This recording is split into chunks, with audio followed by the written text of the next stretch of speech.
Welcome to Flow with Arman Asadi. Welcome, welcome, welcome. I have a very good old friend in the house today who has an incredible story and a podcast of his own that has served as inspiration for me for many, many years. Actually, one of the first podcasts that I was ever on was his podcast. And that was something like, I don't know, 7 years ago. Only a year or two after I'd left my job at Google, and I was what I called a solopreneur. And I was writing and blogging about my journey. And I don't actually know how I met this person named Thomas Miller, this incredible man. But that is a good question. How did we meet, Thomas? Man, I'm blanking out on that. But anyway, it has blossomed into an incredible friendship. I was on his show a handful of times, and we've always gone deep and had amazing conversations. Now, Thomas has had quite the life, and he shares that very openly on his podcast, Subconscious Mind Mastery, which I think you should all check out. It's a great show. And he's always been very forthright about his experiences and his transformation and awakening, and that's where we kick off this conversation today. At this point in his life, Thomas just very recently turned 60 years old, and he's been continuously going through a process of making the unconscious conscious and growth and self-discovery. And his story is spectacular, and he's also just a great teacher and an incredible person to learn from, and has been for me. So I think you're really going to enjoy this conversation. We start there, but we also venture into territory that I haven't been I haven't stepped into before on this show, which is astrology, something that Thomas is now developing deep expertise in. He actually even has another podcast that publishes every day on astrology. And I kind of share my viewpoints of what I've learned and my understanding of astrology so far, and it made for a great conversation. Before we dive in, one announcement I will just say, I just recently got my analytics all dialed in, and I found out that 40% of you listening aren't subscribed, so you're in trouble. So a lot of people are popping in, listening to an episode, popping out, but you're not getting notifications for new episodes. So if you are enjoying the show, hit that subscribe button on Apple iTunes, on Apple Podcasts, and you'll get notified of new episodes that go live currently every Tuesday and Thursday, early butt crack of dawn morning. With that said, as you're listening along, also feel free to shoot me a text and let me know your thoughts at 619-825-2595. I'm very curious to hear what parts of this episode resonate most with you. With that said, here it is, my conversation with Thomas Miller. Thomas, you know what's really funny about this is you and I have gone deep many times. I don't even know how many times. I would say close to 5 times where we've gone down the rabbit hole, but we've never actually sat on webcam with each other. That's true. And we've always done audio, and now here we are in the world of Zoom and webcam, and there's a gift, right? There's a gift of the quarantine where we finally take the time to sit down, turn the cameras on, and see each other. And I know so much about your life that I've found inspiring for so long. And you know, your podcast, Subconscious Mind Mastery, was one of the first podcasts that I was ever on. And, you know, we've been friends for a while now, since close to the beginning of my journey after leaving Google. So I think it's just, this is such a delight for me. This is such a pleasure for me because you know a lot about me from 7 years ago, 8 years ago. Yeah. And it's interesting seeing our evolution individually and collectively. So yeah, thank you. I really appreciate this friendship, and just that you immediately were like, yeah, I'm down. Let's do it. I only wish it was in person, but right now I guess this is the way we do things. That's right. Exactly. Very well said, my friend. Very well said. And mutually admired. I think you hung the moon. You're one of my favorite guys in the world. Well, now I and everyone listening gets to listen to your soothing voice for a good hour here. So I'm excited. I would love to kick off this conversation around something that I've been thinking about a lot lately. You know, this is a very challenging time for a lot of people. Sure. And in hindsight, a lot of people will look back at this being one of the most challenging times of their lives. It's a point of acceleration for everything good and everything bad. I was listening to a psychotherapist the other day talk about the increase in divorce, the increase in abuse in households, the increase in depression and anxiety. And there's also the increase in creativity, in new projects being started, in new businesses launching.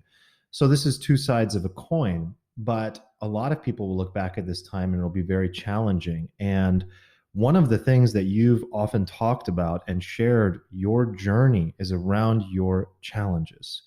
You know, you were in your late 40s when your life totally transformed. And you've been through a lot of these challenges that I'm mentioning, like divorce, like a traumatic childhood. And I'd love to just start there because I know it hasn't always been roses and unicorns for you. No, not at all. What has that journey been like of facing those challenges that you went through and really sitting down and being determined enough to face the darkness, face the fears, face the traumas, and get through those things that you've gone through because they're not easy. I'll leave it at that and allow you to just kind of go into the details of the examples that you think are most relevant. Sure. You know, I think for one, I'm a Scorpio and you just can't stomp us out. You can't get rid of us. We keep coming back. And that's a characteristic of a good Scorpio. So I think I had a little bit of inherent determination that just always keep bouncing back. The turn in my late 40s came out of total necessity. I mean, I had to find another way. And the short story is that I was born in Tulsa, Oklahoma in the early, well, I was a late 59 baby, so say the early 60s. And, you know, that was as close to Mayberry as it comes. So I had this almost protected, sheltered, cultured, fundamental Christian, Southern Baptist upbringing that I really never challenged. My brother and I were like these perfect kids for my mom to raise because we were not little hellions and we were really good kids and we just drank the Kool-Aid and kept on going. And over the years, it just kept not working out, not working out, not working out. And by my late 40s, I had found myself divorced twice. And I mean, a good little Baptist boy from Tulsa doesn't get divorced once. So I'm sitting here going, wait a minute. My normal didn't turn out like everybody else in my family. And I didn't really try to get here, but what happened? You know, I was like, what happened that these two people had to hire lawyers to get rid of me? And I mean, I sat down for the very first time in my life and looked in instead of out. And that was the beginning of the change. In 2009, which was the parallel year almost to what we're going through now, 2008, 2009, of course, the last recession. I was gainfully employed in the medical management area. And I thought maybe I could work a little more remotely than I was actually able to, but I thought I didn't know what to do. So I just thought I'll get an RV, travel around for a while until I figure it out. And ended up because of this job that I wasn't able to do the extensive traveling, but I did find a nice place that ironically was owned by some friends of mine that had converted 40 acres into an RV park not far from here. And they had a nice little, about a 2-acre lake on the place. And I got a spot on the lake eventually when it opened up and sat there for a year. And every night, basically, for a year, as I said, I'd have a bottle of wine and my journal. And I would pick apart my life. And I don't drink anymore. I gave that up. I went to Aspen, Armand, for 3 years and stopped drinking alcohol. Go figure. Really? Yeah, it was part of. We've talked about the astrology. It's part of my astrological chart. Says you better be careful with that. And I was like, you know what? I could jump off here and not even know what might be around the corner, and I'm fine. But yeah, I would sit out there, and I had so much built up anxiety. This is the truth, and I mean, it's almost hard to remember these days. I bet. But I would wake up in the morning in just sheer panic terror. Wow. about everything, my life. My God. And by the afternoon, I would have at least tapped it down. By evening, it's always 5 o'clock somewhere, and I would start on the earlier side of somewhere. And a bottle or two of wine would get me to where I could go to sleep to wake up in sheer terror the next morning. And that was a cycle for 3/4 of that year. Wow. But during those evening hours, I would sit and just think about anything that came to mind, some area of my life. And typically it would have some scratch in the record, and I would trace it back to where I could first find that in my existence. Where did it very first show up? And at least that gave me some context of what I was working with. And then early on, I found a video on YouTube, and it was called George Does the Opposite. And it's from Seinfeld. It's a little 4-minute clip that's so funny. You ought to watch it right now. Stop what you're doing and be sure to come back to the podcast, but listen to George Does the Opposite. God, I might jump right now to go watch it. Sounds so good. I just kidding. You just make a note. You can do it afterward. We could cue it up. We'll include it in the show notes for sure. It's great because the essence of it is things weren't turning out the way that George wanted them to turn out. So Jerry says, well, look, if things aren't turning out the way you'd like for them to, then why don't you do the opposite and maybe they'll come out the way you want. And they've got a little skit built around it that's funny. I'll save that for the video. I thought that's some of the best therapy advice in the world right there. So I just instantly, I was like, I got nothing to lose. I'll just start doing the opposite. So I would literally think of what is my natural inclination here? And then deliberately would have to think about, well, what's the opposite? What's 180 degrees away from that? And I would write down, I wrote down everything, just manic journal writing. Were there questions that you were asking yourself as you were journaling, or was this very free form, free flow sort of stream of consciousness? It was free flow. Yeah. It was just, I would just let it come up and let it come out and work with whatever was there. A lot of self-forgiveness. Again, when you're at the bottom, there's nothing to worry about. I mean, you just say, look, how can we make this better? Mm-hmm. That was the theme. I wasn't trying to beat myself up. Mm-hmm. I was just trying to say, what was it about me? Again, that overarching question. What was it about me that these people needed to get away from so badly? Do you mind sharing an example of one of those things that became conscious within you, and then you talked about kind of digging deeper to uncover where the pattern might have begun in your life in your early years?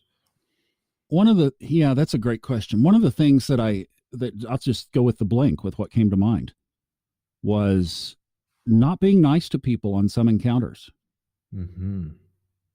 So again, I'm a Scorpio. What do we have? We have that scorpion's tail, that stinger tail.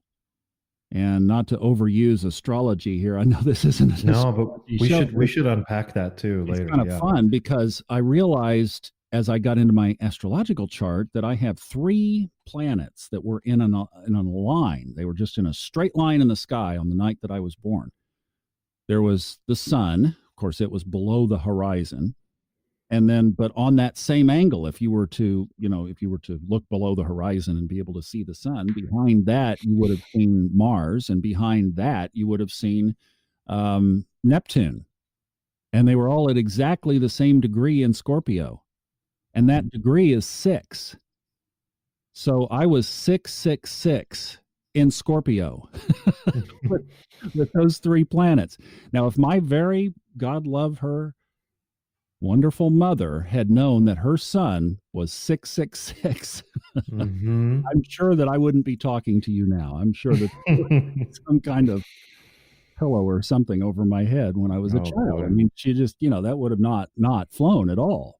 But it did give me context. Again, that's what the astrology has done. It's given me context to my life. And I realized that with Mars there, that makes you extra sharp. So So, and this was years later. This came way way later, but it just let me realize, wow, okay, you're dealing with this ability to be really sharp edged. And I went back and saw where I had hurt my brother with that as kids. And I saw where I had used that in school and as an adult in different jobs and in the relationships, and just traced that theme through until I got it. I was like, wow, oh gosh, I see this. And finally, for the first time, started to see how I showed up for people through Mm, their eyes. All of a sudden, I could look through my brother's eyes and see what it was like to be my brother. mm, In fact, that was one of the most healing phone calls we had, was obviously a strained relationship. And I was able to call him, and after, like I said, a lot of California red and a lot of nights and a lot of pages in that journal, I was truly honestly able to call him up and say, I never forgave you for being born. hmm. And I knew where it came from and all of that stuff. And God love him. He's forgiven me. And today we have an amazing relationship. Wow. So, what I did to do the opposite was, well, what would you do with that? If you were mean to people, what's the opposite? You don't have to have gone to college for that one. Like, so I decided that I was going to, every encounter that I had with anybody, I was going to make sure that they left my encounter, and I didn't care how short of a time it was that we were together, that I left them feeling better than when we first met. And I practiced that consciously for Beautiful. months, and just went out of my way. Like, you could imagine, okay, I'm pulling up to the drive-in, I'm going to order, be nice on the speaker. It's like, Wow. be nice. I have to say Anticipating it.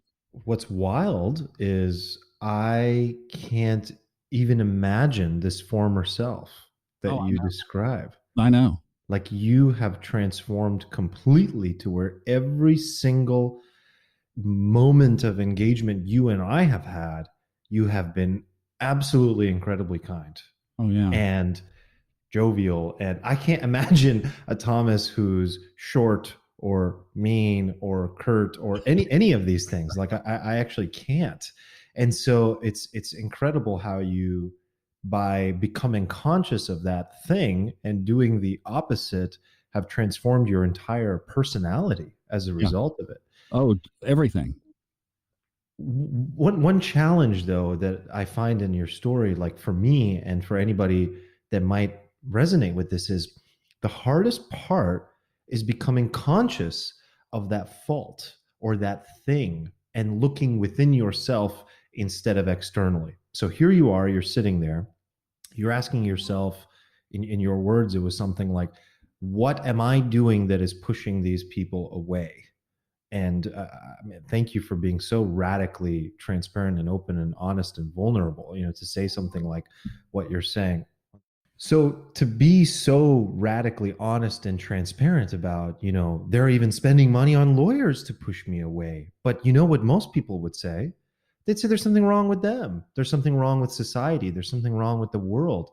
And it's extremely difficult to sit down and make these things conscious that are unconscious within ourselves, that are actually creating our fate in so many ways. It's easier to be pathological. It's easier to be self-righteous and to double and triple down on who we already are. Unfortunately, that leaves many people miserable. And even in my own life, there have been so many times where I've defended my own character, my own actions, my own virtues. But it's very difficult to sit down and look at yourself in the mirror and go internal. So, what do you think gave you the ability to do that? Because it would have been easier to not. Well, if you had asked me this question in 2013 when we first met, I would have said that it was the brokenness of the two failures, the two big failures. I felt like I had let my family down, my kids, myself, everybody. And I would have said that it was those failures. Today, what I would say, again, I'm going to keep coming back to this area, and I don't want you to think that I'm some cult follower of, of woo-woo star stuff. But what I found is a really, like you used to work for that G company, right? That G Suite company. And one of the things you might have even worked on was, might have been maps. I don't Mm-hmm. remember if you worked on the maps or not. But Mm-hmm. here's the ever-present cell phone, and if we go anywhere, the light's getting it, but we pull up Google Maps and we turn it on to find our way, and we hit the button and we let the voice tell us where to turn. That's right. Well, why not do that with our life if there's a map and everybody says, "Oh, kids come with no instruction manual." Ah, ha ha ha ha. Yes, they do. And that's what it is. We've been given this gift from the above. And why not learn it and use it? And how I would answer your question today is that I realize, um, there was a French philosopher, Pierre Teilhard de Chardin, said, you might have heard this quote, that we are not human beings having a spiritual experience. We are spiritual beings having a human experience. Mm-hmm.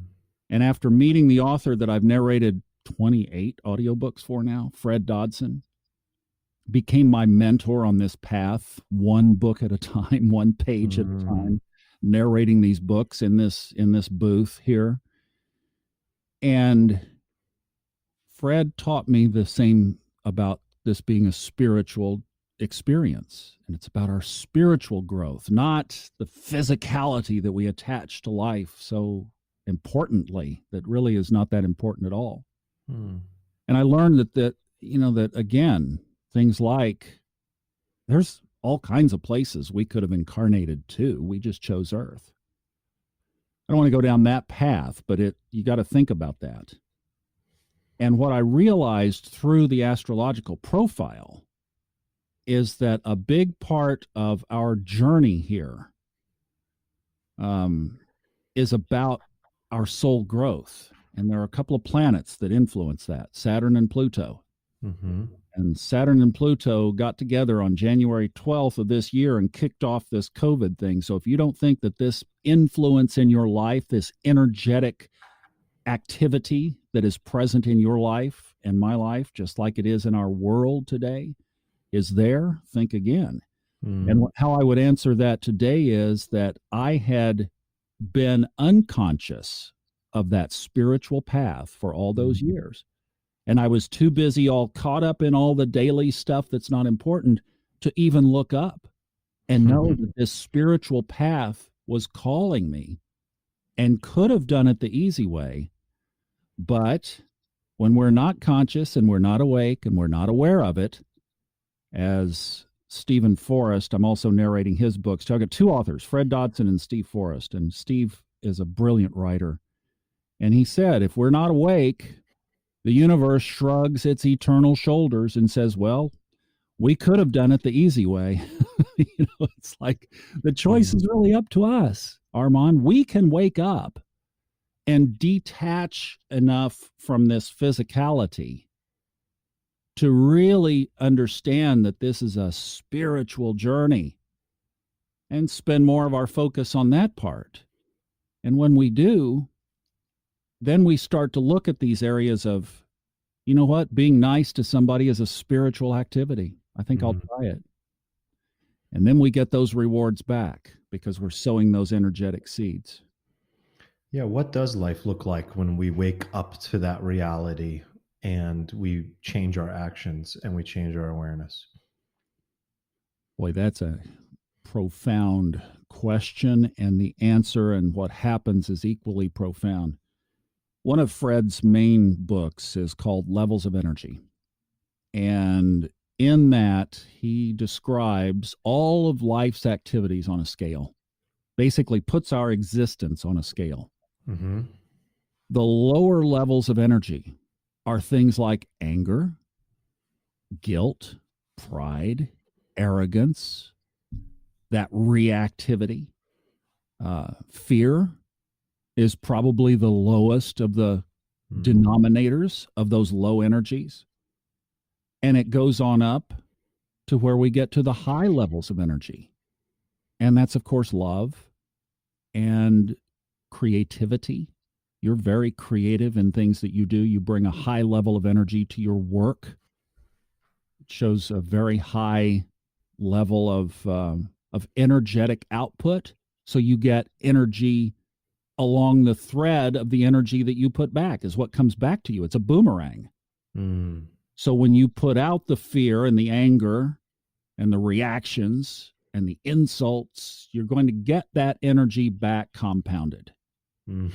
When you put the love and the sharing and the realizing that it's more about others than it is about yourself, selfless service, joy, happiness, creativity, fun, then you get all of that back magnified.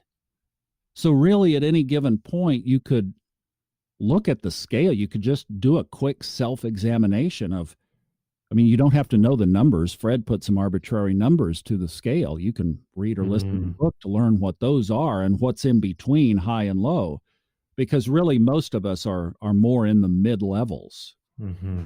Most people don't live their lives way down low, but some do. And most people are not super high. A great example of a really high conscious person today is Malala. You study about Malala, the little girl that was shot by the Taliban and survived, and how she has turned her life around and is serving women all over the world. Mm-hmm. She lives a very high conscious life. She was born into it. She knows she was born into it. She knows she was special. But most people aren't at those levels inherently. Mm-hmm. We can work toward them. Yeah. But when we, I was to say, you could do a quick self-examination of where you are just by how much on some kind of scale do you spend time putting out, giving out, sending out the lower energies. And I'll tell you what, Armand, right now, this virus is pushing people hard. Yep. And a lot of people are getting testy. Yep. I mean, these. Oh yeah, man! This mask thing has even become political. Sure, it has.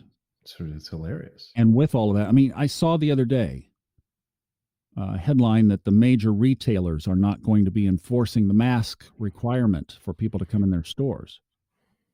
Okay, well, the reason they said it was because only a week into trying to do it, people were being so angry with the store employees that they were having these flash encounters. The employees trying to enforce the rule, and the customer is throwing anger. Mm-hmm. And you think about, first of all, that encounter in and of itself. People are just so tense right now. It's just not even funny. And that's spilling over. But look at the energetic implication of that, because I'm doing a radio show here in the Dallas-Fort Worth area that is all about the COVID virus. We are on weekly talking about it, have been all year. And one of the things that science has proven, and even the numbers here where I am in the state of Texas right now, have reflected that when we wear a mask, it will help bring the spread down. Okay? Science has got that one down. Whether you agree, whether you want to wear a mask or not, that's not the point. The point is, if you take a group of people and put them in a mask, that group of people is going to have less spread. That's just the way it is. And energetically, what you're going to get from the anger that's triggering these stores from pulling back is you're going to have more spread. One of the doctors on our show the other day said, I'll just throw this aside because it is so current and so relevant, that it's like, people, if we would just put on a mask everywhere you go, outside, inside, if you're out in public and around other people, and not if you're running on some trail in the woods by yourself, no, obviously. But if you're around other people, have the courtesy to wear a mask, respect the other people. We could tap this thing down in about 6 weeks, where spread would not be a problem and we could all get along with our lives. But see, what's happening is the energy of anger or pride. I'm Mm-hmm. not a put on a damn mask, Mm-hmm. right? Is driving our behavior right now. And what are we going to have? We're going to have more restriction for a long, long time. Oh yeah, we'll have to make up for it. Yeah. There's your answer right there, as we can all identify with that. If you put that kind of thing out, and you can see how it applies not only to a life, yours, mine, anybody else's, you listening, it also applies to the corporate, to the culture, to our society, to our country. Mm-hmm. I want to make a quick comment on this COVID thing and then go back to something maybe more important that you said that I want to unpack. I had John Asseroff on the show recently as well, who was in The Secret, and he's a New York Times bestselling author. Many people recognize him. He recently lost his mother to COVID. And he very clearly, very objectively sat there and told me, I understand why people don't want to wear a mask. And the issue with this becoming politicized is that one side is viewing things as rationally as they possibly can, at least in their mind, they think they're being rational, but they lack the empathy to understand what it would be like to lose someone as close to them as their own mother, who was healthy otherwise and whose life was cut short because could her life have been extended by more people wearing masks? Arguably, yes. And or whether or not that's even the answer, just the fact that this virus is what eventually, this disease is what eventually killed her. And he's able to sit there and still say, I understand. But that's why rules exist. It's so that we can place a lowest common denominator value system for people out there to protect the best interest of the most number of people, even if it is a convenience for that individual person. And that broke my heart to hear that story, and that he sat there and it was just so fresh and he was talking about it. So if anyone's interested to hear that directly, they should go pop over to that episode and listen. But this is something very real that we're talking about, and it goes far beyond just like the emotional reaction that we want to have. Once you attain the empathy and the direct experience, your whole mindset will change. It's about balancing rationality with your emotions and empathy. I lost a friend to it early in March, and it got really real for me fast. Wow. So when a lot of people were asking on social media in spoof, do you know anybody with COVID-19? I would, until I quit, I had to turn social media off. I just couldn't take it. Oh yeah. Um, I would get on there and I'd say, yeah, his name was Rod Powell. He was a famous guitar player in Vail, Colorado. I've known him since the mid 80s. I had his cell phone number. I have a good email in my phone. I'm not going to delete it ever. And he got it in early March before they knew what to do with it. And they stuck him on a ventilator and he died 11 days later. I just turned 60 last fall, and I have had arrhythmia since about the time we first spoke in my heart. And I know that my heart is weakened. And now there are stories coming out that, including the Boston Red Sox 27-year-old pitcher, I forget his name, but he's not going to be pitching yet because he got COVID. And basically what it does is it inflames that protective sac around our heart, and it causes sudden death. It can. So they're afraid for him to go out and, physically exert on the level that he would have to.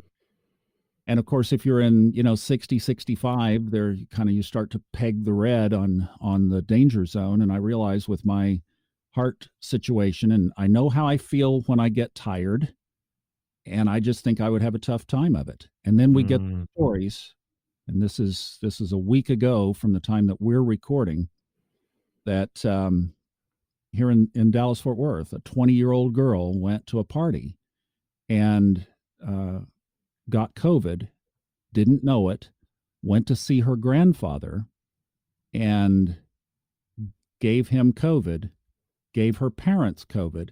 They all ended up in the same hospital. Wow. The daughter ended up in a coma as well and came out of the coma 2 days after her grandpa had died. Oh man.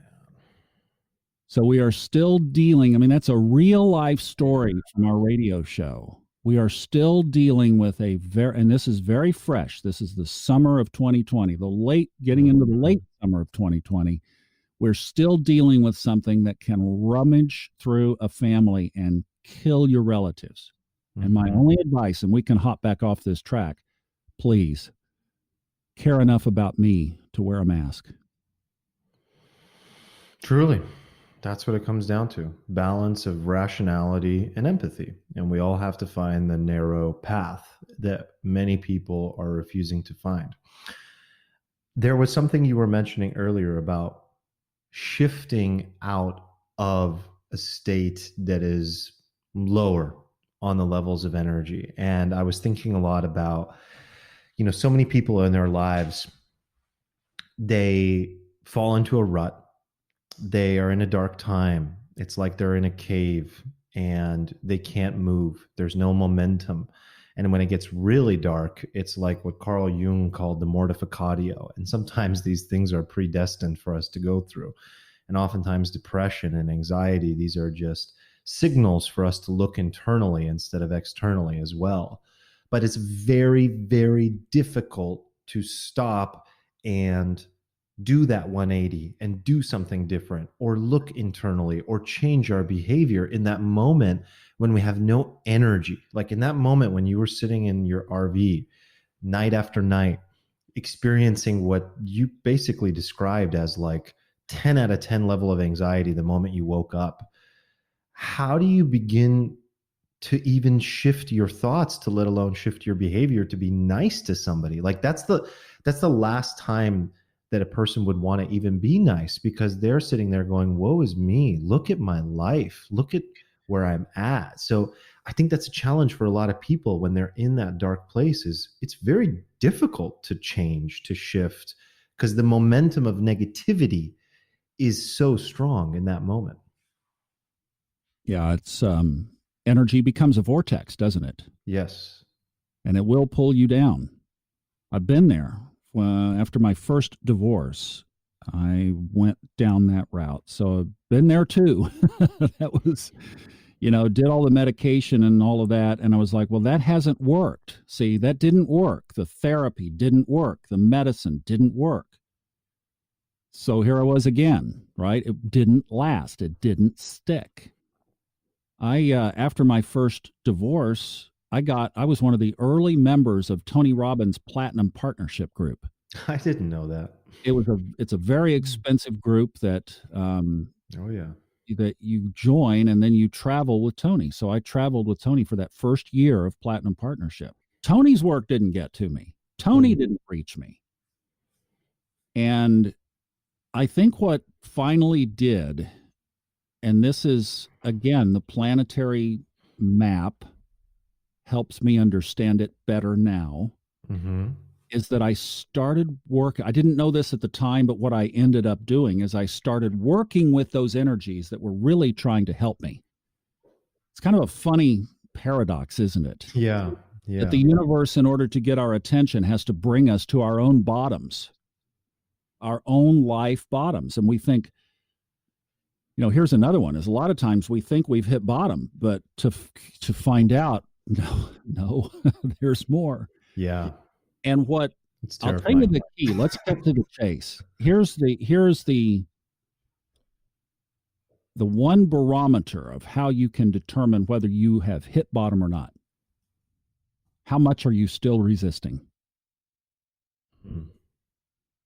When you finally let go and just let the universe and the process unfold and start working with it. Like I said, energy is a really funny thing. I don't know about John Asseroff. I haven't.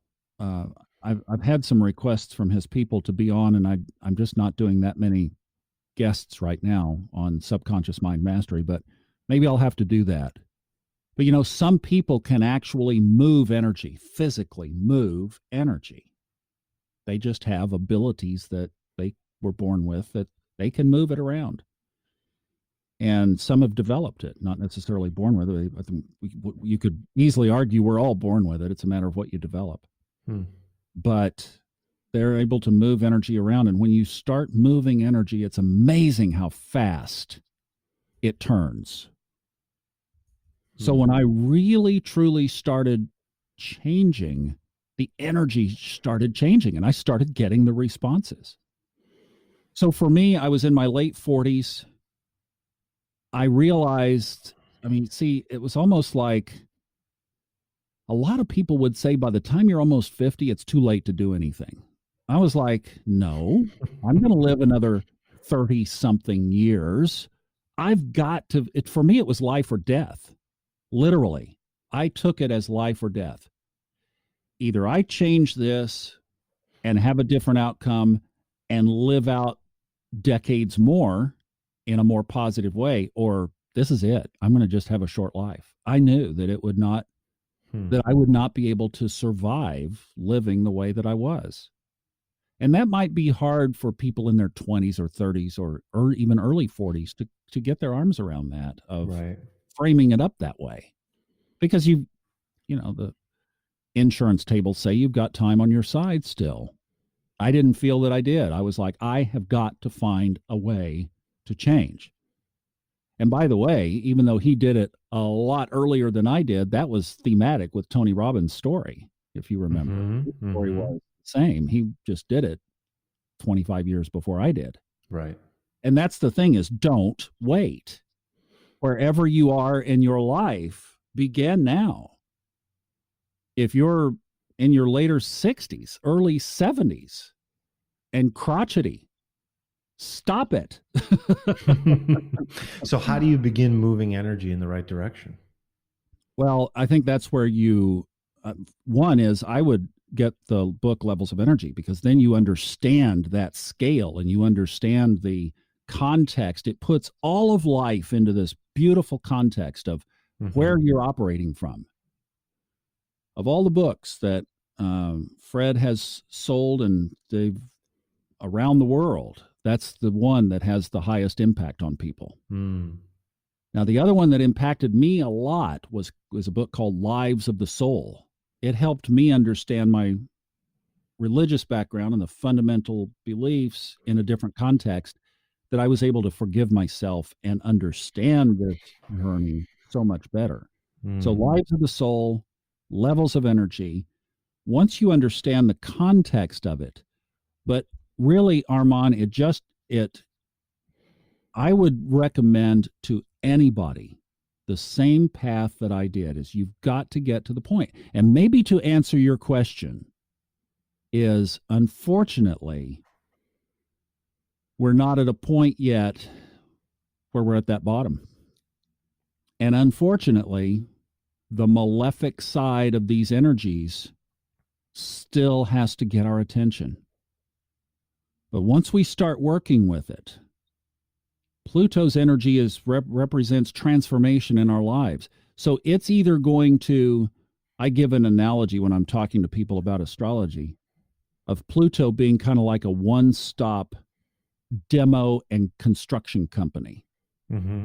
So if there was a piece of property up there on the corner that had an old warehouse building on it, for example, and you knew that that could be a beautifully renovated area and could draw all kinds of people into work and to shop and to, you know, dine and all the things we used to do before COVID, and you get the money together, and all of a sudden on some Sunday morning, the Pluto demolition company comes along and they blow that building down. And then the Pluto wrecking company, they come in and clean it all up and load it into the Pluto dump trucks. And you know where I'm going with this, right? The Pluto concrete company comes in and lays the new foundation for the Pluto steel company to put up the new beams. And here we go. And 3 years later, this monopoly company that has done every bit from demolition all the way to trim out has created this beautiful new place, and all of a sudden life returns to that corner where it was just dead. Well, that's Pluto's objective in our life. So the question is, where are you? Are you at the point where Pluto still is setting charges and tearing down what's old and rotten and not working? Or you could spin on a dime and you could say, wait a minute, I'm willing to start doing the work. Mm-hmm.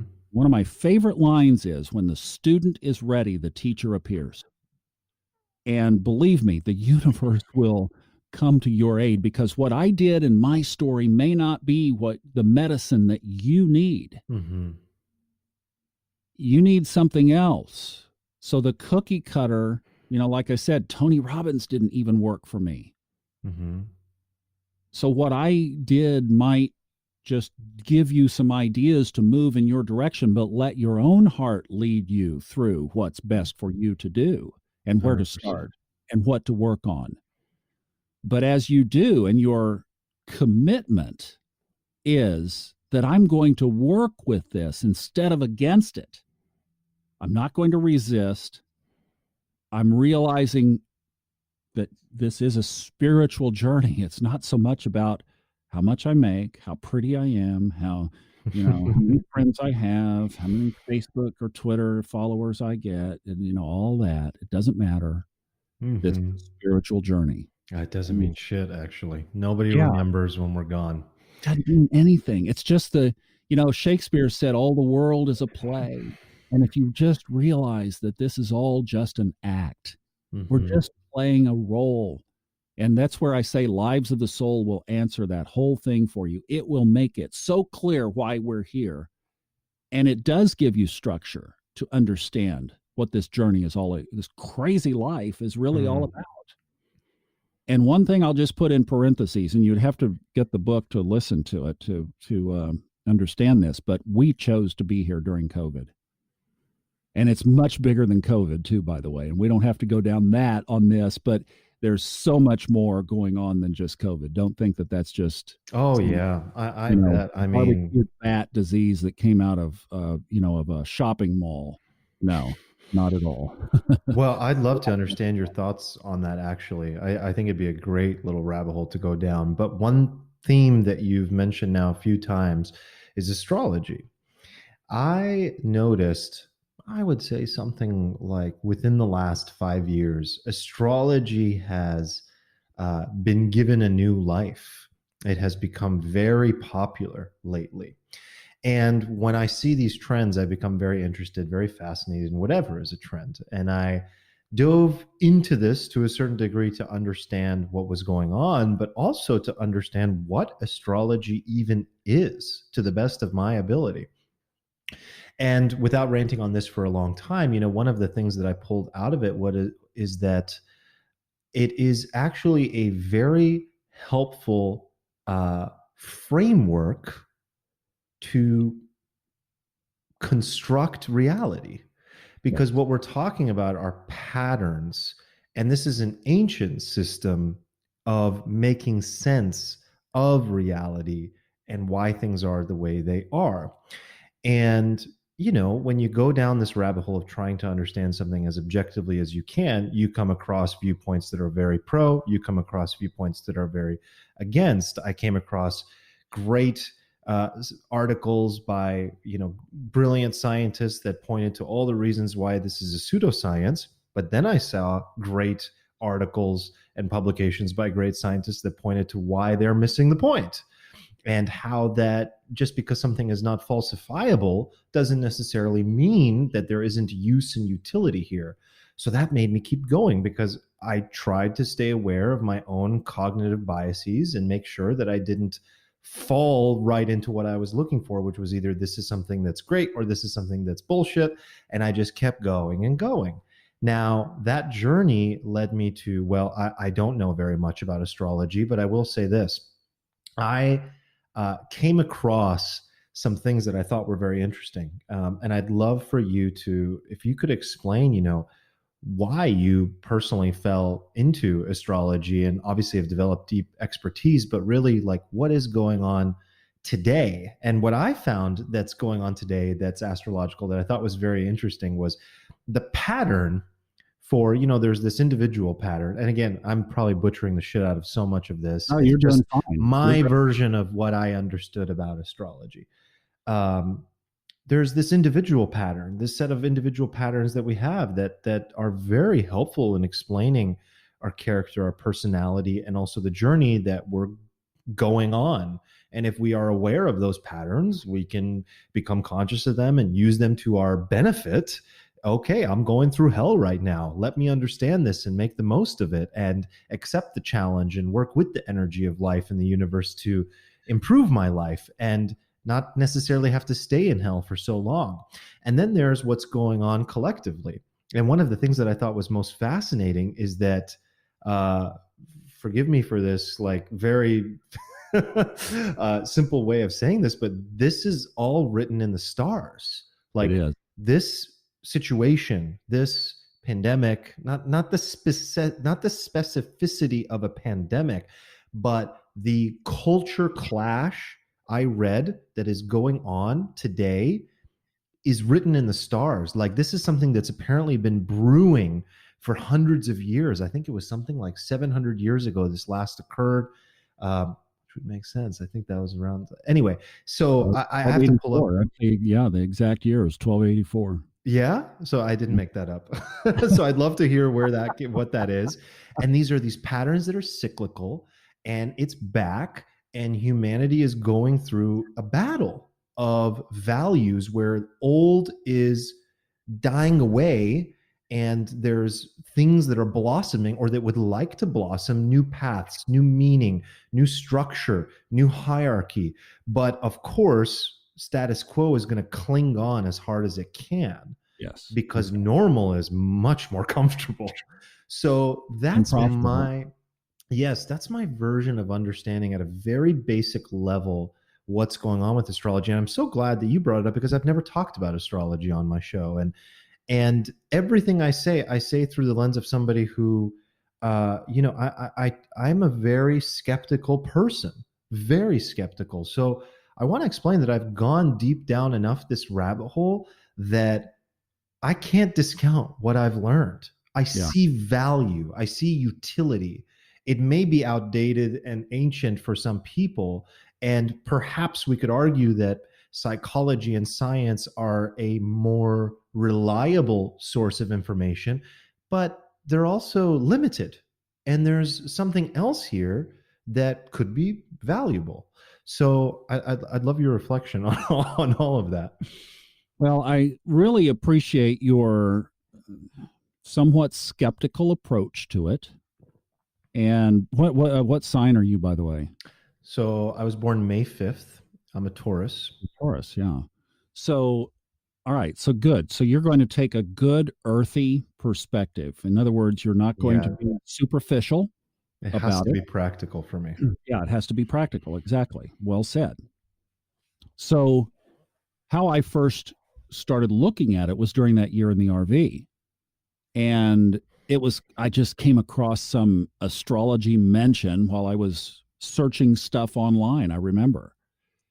And keep in mind the context, I always was taught that it was satanic and it was something to completely stay away from. Right. So I'd never cracked a book. I'd never looked at it. I'd never done anything to understand. At least you came to the table and said, yeah, this has gotten really popular. What's going on? And it's popular among people your age, folks in their teens and 20s, and up to about mid to late 30s is the sweet spot. And boy, I mean, you guys are on fire. And I think it's so incredible. So I started looking at it and I started reading about my stuff. And I was like, wow, this is pretty amazing. And like, this reads me like a book. So, what we Scorpios do, we've got to get down to the bottom of everything. So I started doing my own digging, like you said. And again, with this overarching, at least you came to it from a scientific perspective of saying, is this a pseudoscience or is there something practical here that could be useful? Mm-hmm. Am I going to be infested by the devil and start flopping on the floor? If I look at this, yeah. So I was coming at it from this, is this really of Satan? And the more I pulled the covers back, the more impressed I was, the more blown away I became. And then it really was not until I came back from Colorado in mid 2018. I came back here. My girlfriend had a back, she threw a bulged a disc.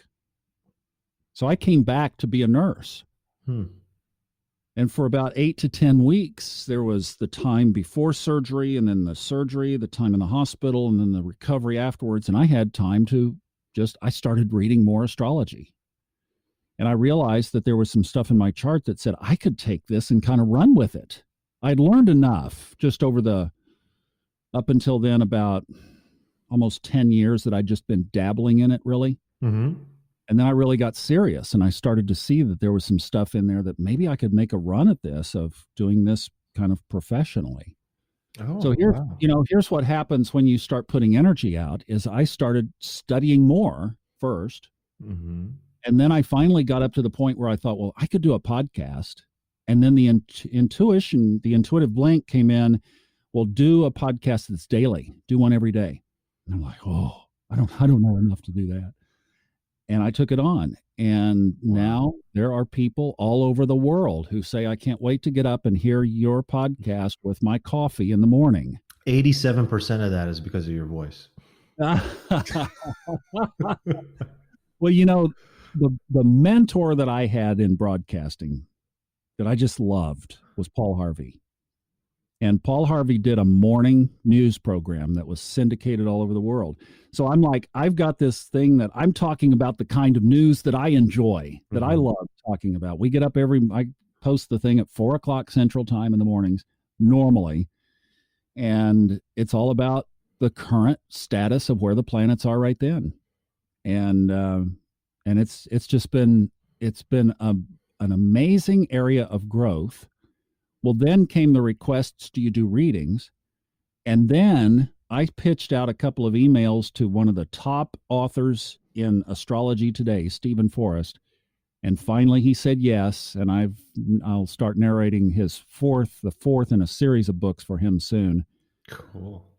And it just, and so that whole thing of entering that space, and now a lot of the folks your age are going to be listening to Steve's books, and hopefully they get turned on to some of the other stuff that I've done, and the whole, it all just ties together. Yeah. First of all, astrology is not what you read in the newspaper.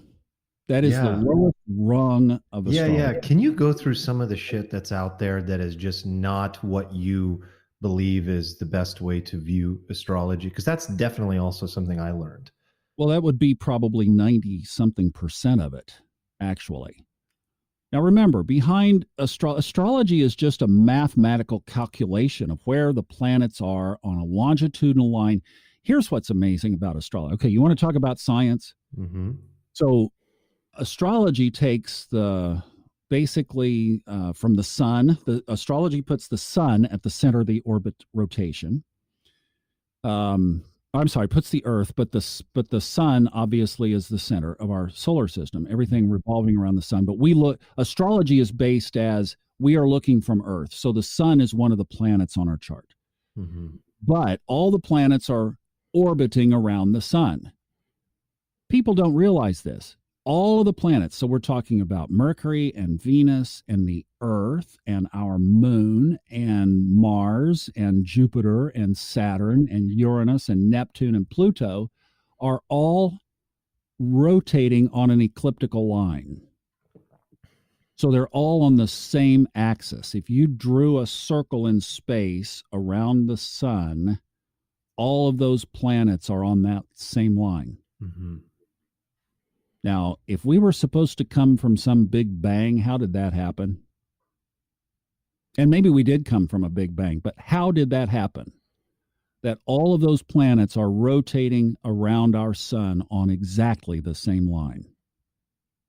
I don't know what odds there would be of that, but it's gazillions to one that could happen. But it did. So the symmetry begins there. And exactly as you said, it's full of cycles. If you want to go down another study, look at sacred geometry, is another part of astrology. Mm-hmm. So the whole universe is woven through energy, symmetry, cycles, geometry. And when you learn those patterns, so again, you're talking about the cycles of energy. One of the famous sayings when you're going through a tough time, this too shall pass. That's a cycle. One of my favorite sayings. The cycles are reflected in the chart. You know, this too shall pass. Saturn will eventually move off of your sun. You'll get some relief. You know, it's like these all show up in the chart. So understanding the correlation between where these things are and our soul's path, I think, is the highest study of astrology. Now, what people do is what you read in the newspaper is they come in and they take all of the different signs and they look at what's going to happen on a day or a month or a period of time. And they basically just make projections of what the macro energy or perspective looks like and try to adapt a few snippets of what your sign, how you might see it. Yeah. And it's totally interpretive. So again, think about the energy. Is this person writing this stuff out of love, or are they writing it out of the greed and a need for money? Yeah, or just doing a job. Or pride, or just doing a job, right? Yeah. I got to come up with this again. So you have to look at who's behind it, first of all, and just realize that that's a context. But it's such a, the other thing about, it's an interpretation at the end of the day, right? Interpretive frameworks. Yeah. For anybody, you're just looking at longitudinal placements of planets in the sky, understanding what energies they represent, and then connecting it to your life. Mm-hmm. That's what it is. Mm-hmm. So all this stuff that you read, I just think there's so much misinterpretation at the bottom line. So there are different types of astrology. That's called horoscope, basically. It's taking the astrology and putting it in front of you on a daily basis. Right. Okay. Astrology works better. How much of San Francisco Bay Area are we going to see if we're driving around versus how much would we see if we were viewing it from the top of a building versus how much would we see if we were in a helicopter at about 4,000 feet versus a Cessna at about 12,000 feet, versus an airplane flying over at 35,000 feet. So if we're down in the woods, if we're driving around in a car or riding on a bike, we don't get to see the big perspective. Mm-hmm. We see the nuances, but we don't see the big picture. I think astrology is best seen from the helicopter perspective, not from the daily stuff. That's too many details. Mm-hmm. What you want to see is the bigger energetic picture. I like that. And if you get too far away, then you're just too distant. You're too far removed. So that would be the uneducated perspective, right? Oh, that horoscope stuff doesn't make any sense. That's all of the whatever it is, right? I got to get that guy on the show. That's somebody flying over in an airplane. God bless them, right? Mm-hmm. You're too far away. So if you look at it from just a modest perspective, then you realize that this is showing us a map of our life, basically. Because when these energies intersect, okay, you mentioned what's going on right now. Yes. Oh, before we go there, the types of astrology. See, here's what's amazing about astrology is you have like tropical astrology. That's what we do here in America, Europe, Australia, etc. Tropical astrology. In India, they do sidereal astrology. Completely different system, and they both work. There's medical astrology. There are people that adapt astrology to being able to scan your body and tell you if you have disease and where it's located, what to do about it. There's financial astrology. That's what I'm studying aggressively right now, related to the financial markets, how the stars correlate the planet. If you had seen what I've been seeing for the last month, when a stock price gets a bead on a line where that planetary energy intersects the stock chart and literally pulls it like a magnet, then you can throw out all this high frequency trading and all this stuff, and you just realize all you have to do is get a line between that stock price and that planetary intersection on that chart, and it will pull you there. Works every day. So financial, there's a mundane astrology. Now that's kind of what you were talking about, where mundane astrology looks at a country or a corporation. It's a big entity, a bigger or a mass population. That's a lot of what's going on right now. And all of these different branches work. Steve Forrest, I'm doing these books, he calls it evolutionary astrology, the evolution of our soul. There's personality-based astrology, and that's mostly what the young folks are studying today. That's the astrology, the modern take on astrology of what does it mean to be a Taurus, or what does it mean to be a Scorpio, and how does that affect our personality?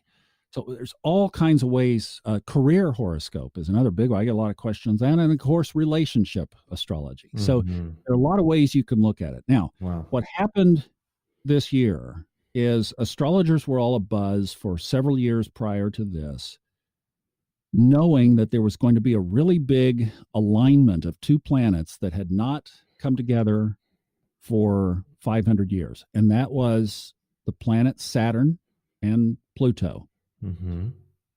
They were in exact alignment, meaning that if you could see Pluto and you went out and looked, Saturn would block it out. You couldn't past it, but they are on a direct line on that ecliptical line from Earth, from our perspective here on Earth. Got it. And that happened on January 12th. Your time, about 7:50 in the morning on January 12th is when that took place, and it lasted for about 4 hours. Now, even though COVID was in the world, it was known at that time, it wasn't on the headlines. I put together a little group. I knew that this was going to be a big deal. I just didn't know what. And by the way, anybody who tells you predictive stuff from astrology, really, really take that with a grain of salt, because we all have free will and free choice. So yes, there's a structure, but we can navigate that structure a million different ways. Right. Make sense? So I'm really leery of anybody who says, oh, this or that is going to happen.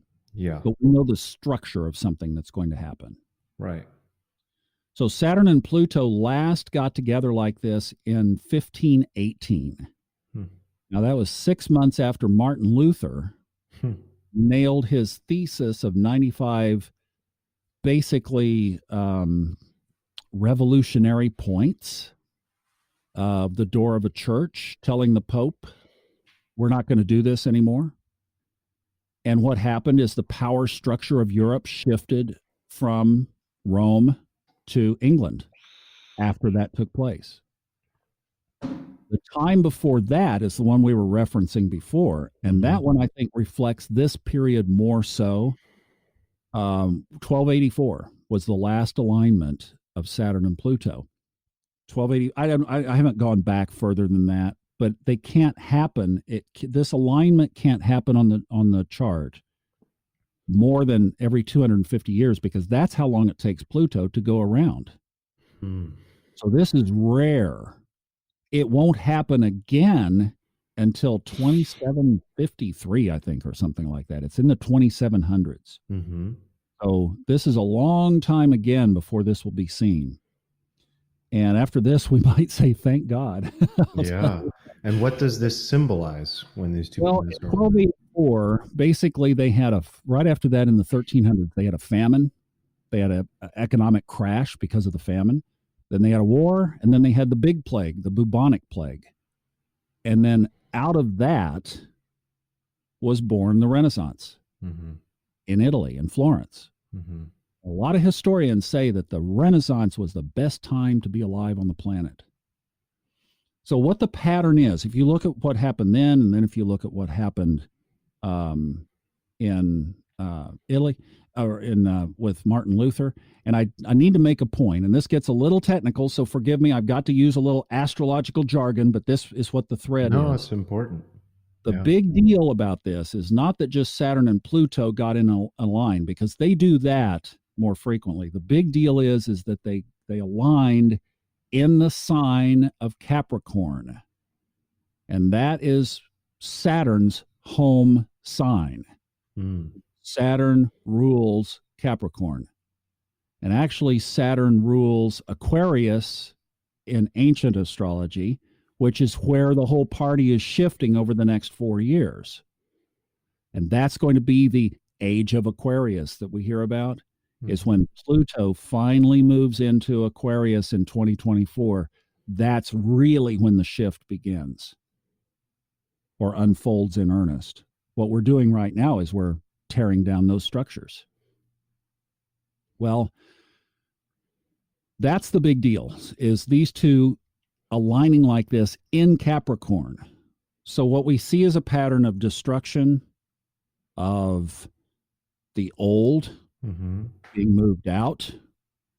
And by the way, in 1776, when America was born, Pluto was in Capricorn.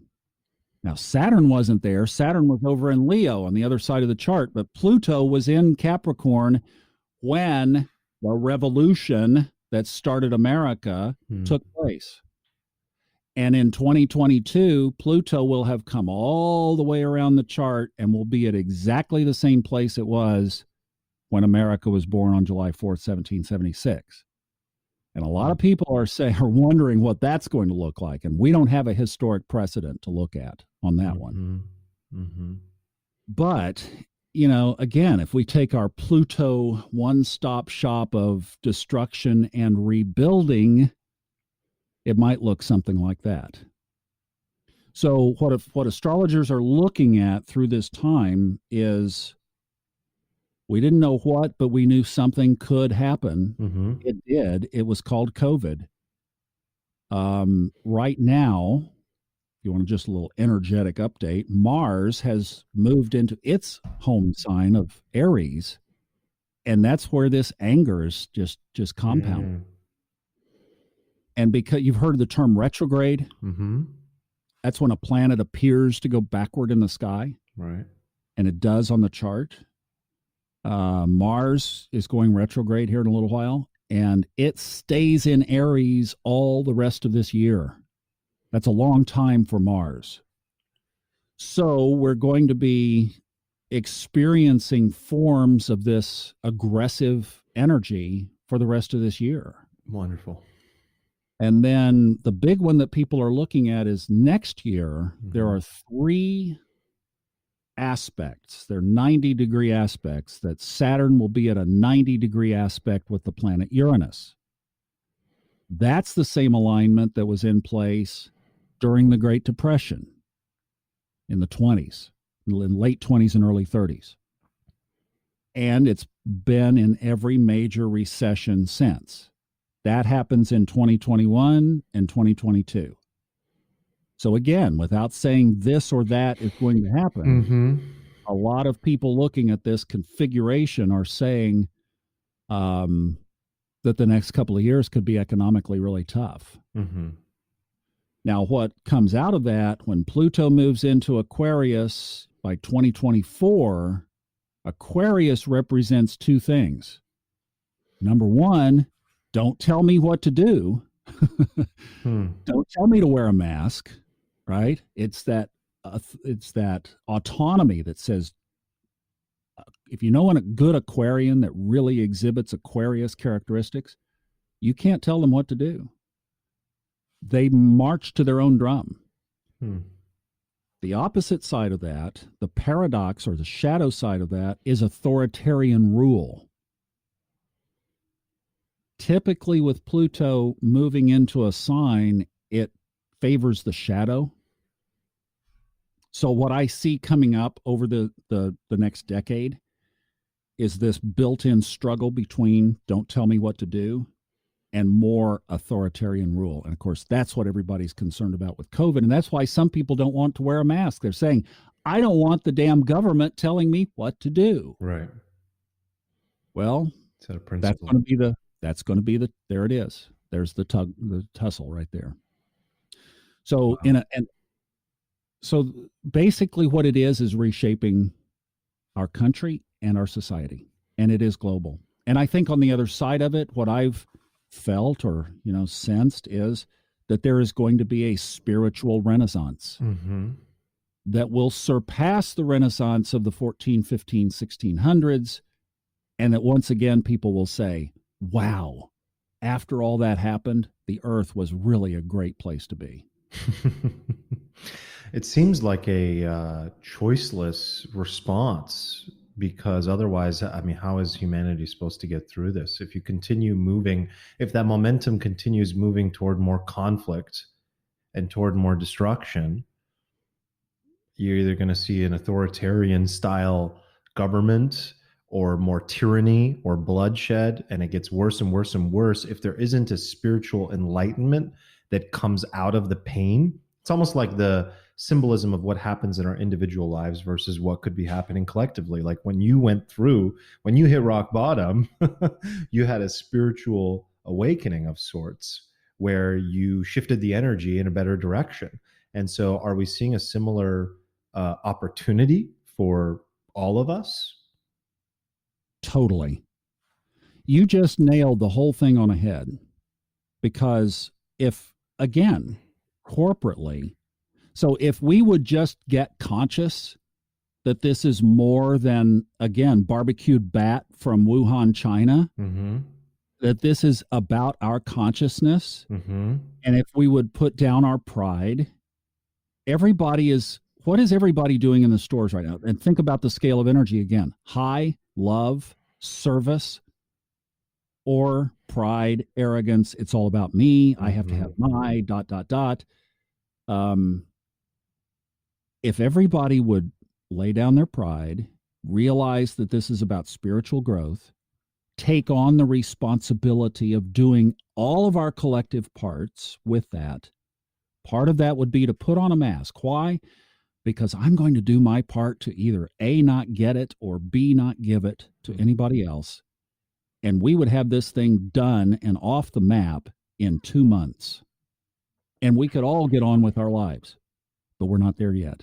See, and just like in our individual lives, if we're hitting that bottom, or if we're having that problem, or we're going through that challenge, which all of us are feeling this, nobody on the planet is exempt to this right now. Don't think that anybody is not disrupted by this. But if we would just do our own individual work and stop and take that responsibility for who we are and realize that we are going to start dissecting those things that are keeping us from living that higher level of existence, that higher level of energy. What keeps us from doing that and doing the opposite? Then you would see this thing go away and shift, and we would not have to go through the violence and the fighting and the authoritarianism that everybody fears. And by the way, oh, can I share this? This is so good. You guys think of a horizontal line. Just put an imaginary horizontal line in your mind. In the middle of it, put a 0.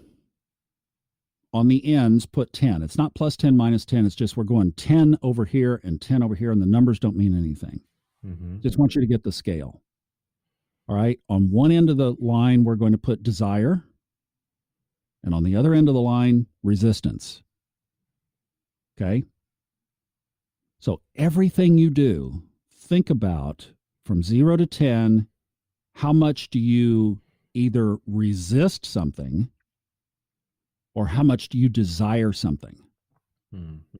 Like you're not going to be satisfied until you get a certain car or until you live in a certain part of town, or, whatever it is. But you just like a compulsive desire that you are not satisfied because you don't have fill in the blank. And put a number on that. How much, like, is it a 7, an 8, a 9, a 12? Put a number on it. All right. How much do you resist things? I'm not going to wear a mask. 12, Oh, hell no, I'm not going to wear a mask. What are some other things that people resist? Exercise. Things that okay. are good for them. So the things you resist, and we could also kind of put over there on that side of the scale, the word fear. So what do you think, we're talking about moving energy around, what do you think energetically happens to the things that we resist the most? They persist, baby. The what? They persist. and they come right in. Mm-hmm. People talk about manifesting, you know, the secret. You talk about the secret, and everybody talks about, oh, how can I manifest this or that? Resist it, Mm-hmm. fear it. You'll bring it right in. And conversely, what happens to the things that we desire the most? You might as well put wings, they'll fly away. Hmm. So where you want to be is, let's say, 2 on either side of 0. Mm. Not where you're Mr. Spock in Star Trek. You know, you're not a Vulcan, you're not a Mm-hmm. robot. You know, you're not a 0. You do have emotions, Yeah. but you don't resist too much. You know, you have a preference, but you could be with it or you could be without it. You hold it lightly in your hand. It's like the way of the Zen, the narrow path. Yeah, it is. And the things that you don't want them so badly that they consume you, but it would be nice if something this or that. It was when I quit resisting living in Dallas, Texas, that I started living in Aspen, Colorado. Mm. Because I just got okay with Dallas. That was a tough one. That was probably the toughest one of the whole bunch. You had to accept where you Yeah. were. Yeah, to accept where I was. And I finally did. I just finally resigned. Okay, I'm here. I'm going to make the best of it. And 6 months later, I was living in Aspen. Wow. Thomas, I want to end with something that I'm excited to ask you about, because I think if you will dance with me in this question and go there with me down this little rabbit hole, I think it'd be super fun, because you'd have a really fun perspective on this. And I don't even dare ask most people this. Talk to me about other life forms. You have made a few references to choosing to live on Earth, to being a human. You've made, which also makes reference to the possibility of other life, of life forms that maybe you and I inhabited, is also what I feel you're alluding to. Within the universe itself, this is such a broad question. Where are the aliens? Who are they? Are we them? Are there different dimensions? What is your perspective on this concept? Fred really was my guide on this, Fred Dodson. In some of his later books, he's written about the ancient aliens of Atlantis. And he wrote a book called The Pleiades, Secret Destiny of the Pleiades. He's talked about his own experiences with other life forms. He's talked about looking into space and seeing all kinds of strange things at night, more far beyond satellites. Because we had that news just come out, by the way, as well, from the Pentagon. Actually has the program still that they said they didn't have, and they're going to be releasing information about non-Earth made materials that have been gathered. So well, if you know, all of us have laid on the hood of our car on a starry night and just looked and peered and wondered. And if you think about that, we are really a relatively small galaxy in a universe. So there are multiple galaxies in our universe. And then beyond this, and Fred gets this from some of the work that he's done metaphysically, which you can read about in his books, but how he got there. But there are, so if we go beyond our universe, then there is another layer of reality called the multiverse. And the multiverse is comprised of multiple universes, multiple galaxies, universe, multiverse, multiple universes. So think of the magnitude of our own galaxy. Think that there are multiples of those. There's a multiverse that includes multiple universes, and then there's an omniverse that includes multiple multiverses. You just take it on out. Oh yeah. Now, I'll tell you the story. Let's do the Pleiades thing, because Pleiades, that's a little star cluster that we can see, and beautiful little 7-planet. It's also the logo of Subaru, is the Pleiades. So Fred um, when Fred was a teenager, he had a couple of experiences where basically some very strange encounters where people popped in and popped out of his life, and uh, and his DNA was involved. So one story, very briefly, was when he was living in Germany. There was a murder in his geographic part of town, and the police got a clue that there were these white tennis shoes that were worn by the suspect, and they traced them back to the stores, and everybody who had bought these tennis shoes got a knock on their door. So one day he gets the knock on the door, and the police wanted to do a little finger prick and check his DNA. And he said he was in his 20s. He didn't think anything about it. He stuck his hand out. He wanted to get rid of him. He stuck his hand out, and phew, now these police in Germany have his blood. And then there was a girl that came into his school, and they had a very brief sexual encounter, and then she was gone. She literally came into school after the session had started, after classes had started, and abruptly left after they had sex. Well, this was about now, what would it be, a little over 2 years ago. He gets another visitation by, as he says in this book, blue-skinned people from the Pleiades. And he said, now being a lot more alert and aware and even ready for such an encounter, he asked them what that was about. Why are they visiting him, and what were those other encounters?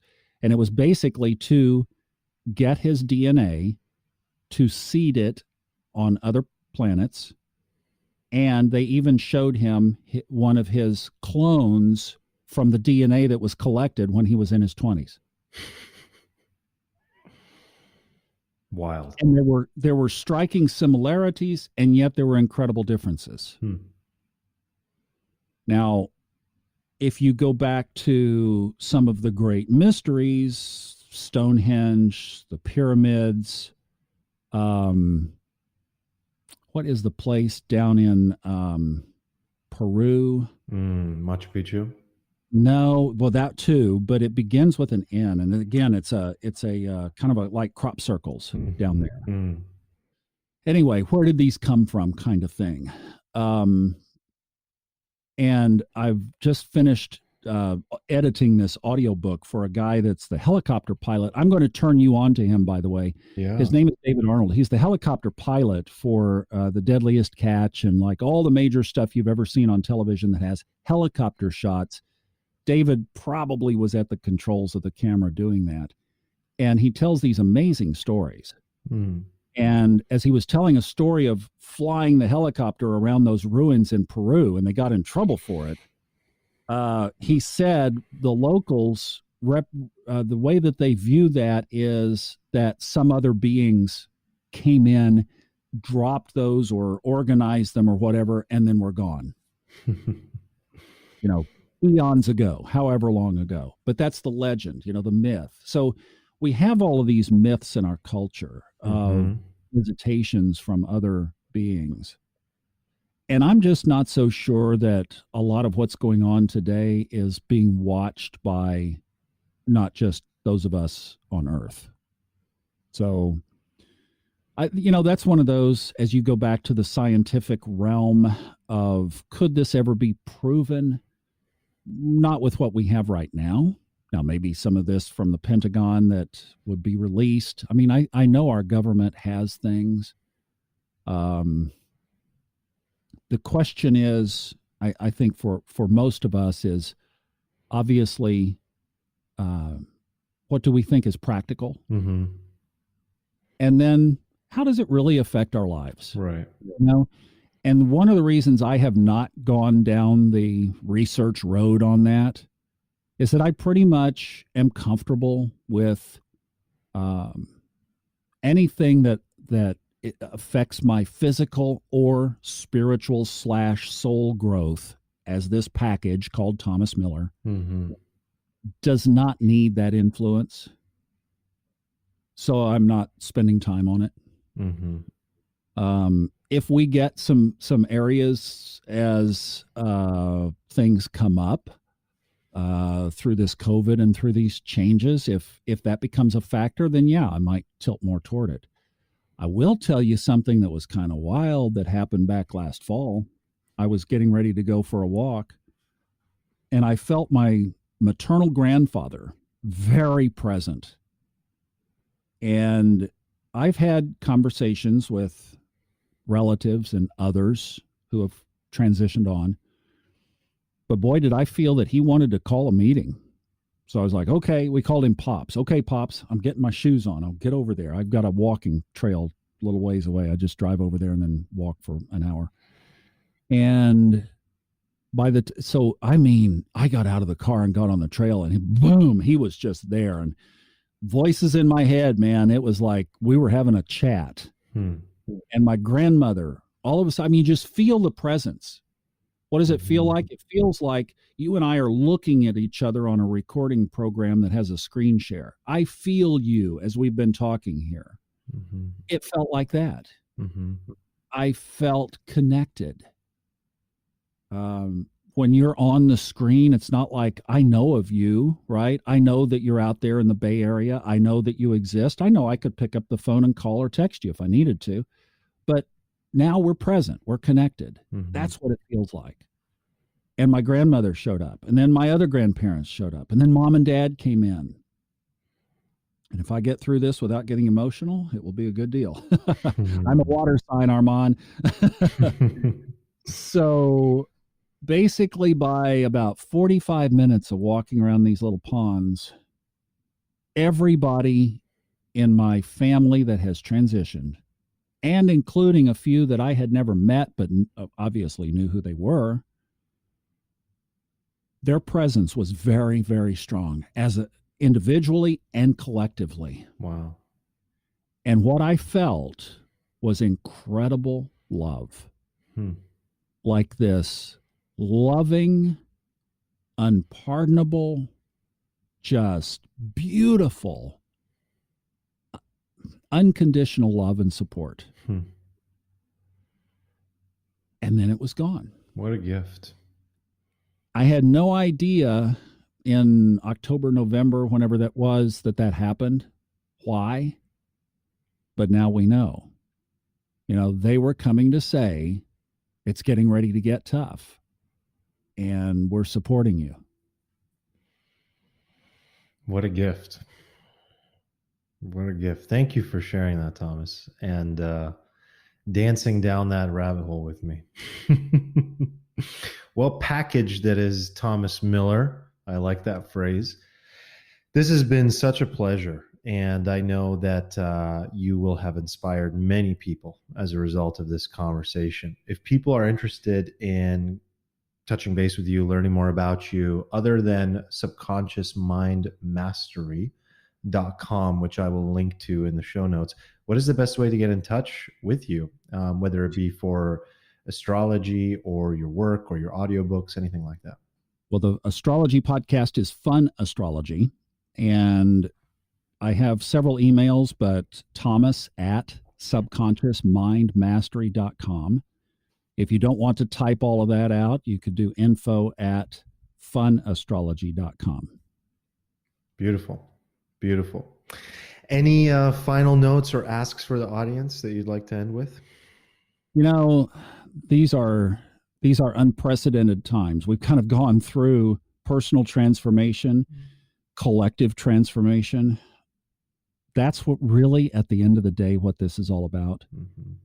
And I'm not suggesting for a minute that this is easy. It's going to be worth it in the end. And what I go back to every day, even on those tough days, is to think along the way, I chose to be here. Scripted this in advance. Lives of the Soul. You've got to check out Lives of the Soul. Then you'll understand the whole thing. It's like, the lights just go on. But it's like to just know, you know. And then I think about my friend Rod Powell from Vail. Rod decided to skip out, and I couldn't say that I blame him. But that's a soul's decision to be here or not. And Armand, what I would say for those of you in your 30s and 20s, that you guys are getting ready to be handed a major baton. And that's why you're waking up, why you're studying astrology, why you have spiritual perceptions that nobody in my generation had. My age, people in our 50s and 60s look at you guys and just go, wow, these kids are so sharp. I say kids, you don't think we're kids, but we say these kids are so sharp. They just have this perception. They've got their heads together. They know what they want. They're more directed. They're more focused. Think of the 60s. Everybody was high and, rock and roll, baby. You guys are, and we got to study. We got to learn. We got to grow. You're on a mission. You're much more focused. You're determined, and you're getting ready to get this handed to you, because when Pluto moves into Aquarius for the next 20 years, that shakeup begins. So for you, the rest of your 30s, your 40s, into your 50s, for people in their 20s, all of their 20s and 30s is going to be living out this shift.